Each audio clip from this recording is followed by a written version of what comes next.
to myself, the cool spring air coming in from the window, I fell into a deep sleep. And my boyfriend was out like a light too, so neither of us heard our building manager pounding on our door or coming in. What I woke to was the sound of voices in the other room. Now, I remembered my boyfriend was still out there, but I didn't hear signs of a struggle. So I got up to put on pants and find out what was going on. That's when 4 police officers came into my bedroom and surrounded me. Now, I've told this story to friends, and a few people have said, it's not like they would have arrested you. I mean, look at you. And yeah, okay, that's fair. I'm white. I dress like a librarian. It's a fair thing to say. But white or not, nerdy or not, when 4 police officers come into your bedroom after midnight and surround you, shining flashlights in your face, it's a pretty safe bet that arresting you is on the table. Now, they were also moving really tensely in this semi-crouch we've all seen on TV. And by the way they were holding their flashlights with their wrists crisscrossed on top of each other, it really, really looked like they were holding guns.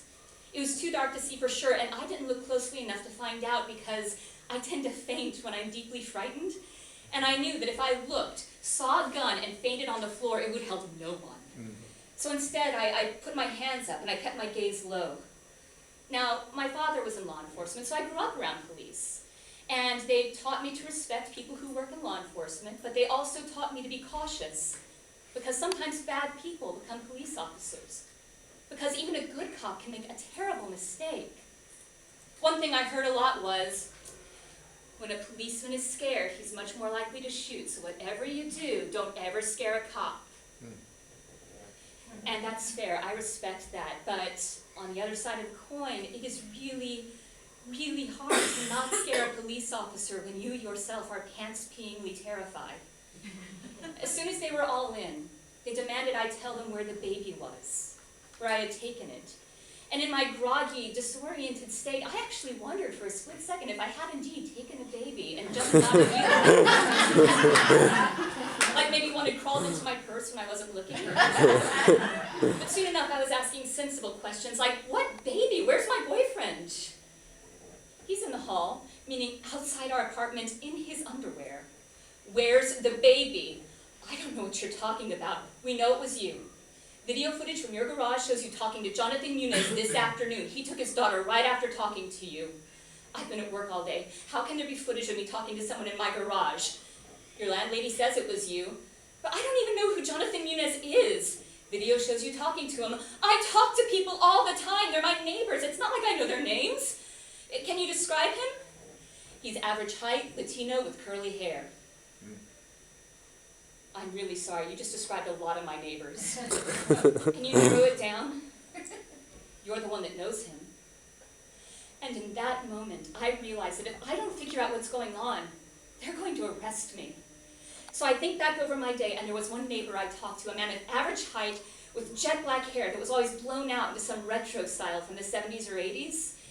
A building manager had introduced us once in passing. Oh, that's JJ. He's lived here since he was a kid. Jonathan, JJ. I do know him! I know him! He's called JJ. He blows his hair out. That's why I didn't think of him at first. Wait, he took his daughter? Did you give him a ride? What? No! He asked for one when I got home. He wouldn't stop, even though I kept telling him no and how great Lyft and Uber were. He said he needed to get to 39th and Western. Okay. We're bringing your boyfriend back in. You can get him some pants if you want. They still had their flashlights on me, so I didn't feel like I was out of danger yet.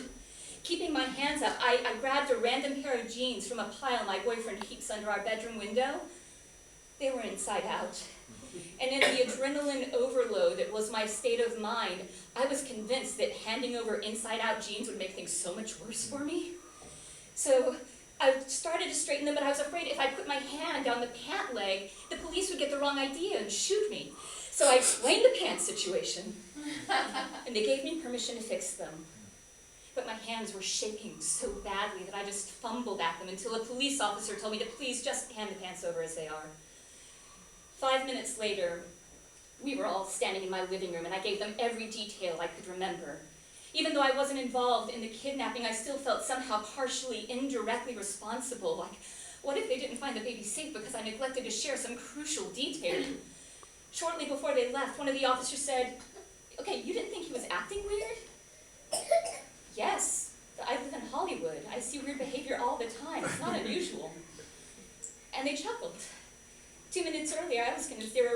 arrest or maybe even shoot me, and now I was making them laugh. My inner comedian felt very conflicted about this. The next day, I called my landlady with a detail I just remembered. She assured me it was all right, baby had been found unharmed, though cold and wet, and my neighbor would be hospitalized for a while. He hadn't been hurt, but he was severely bipolar, and his medication had stopped working, triggering a psychotic episode. It's been a few years since the police came to my apartment in the middle of the night. I still see the Muniz family, and they seem to be doing okay. Recently, I've been showing more resistance to authority. I'll never forget how scared I was that night, but with everything that's going on in the world, I feel like I have a choice. I can either be passive and quiet and stay out of trouble while things fall apart around me and people suffer, or I could take that risk and I could put myself out there and stand up and speak out for people who are more vulnerable than me, less privileged than me. And I embrace that risk if it means I might do a little bit of good. Thanks, guys.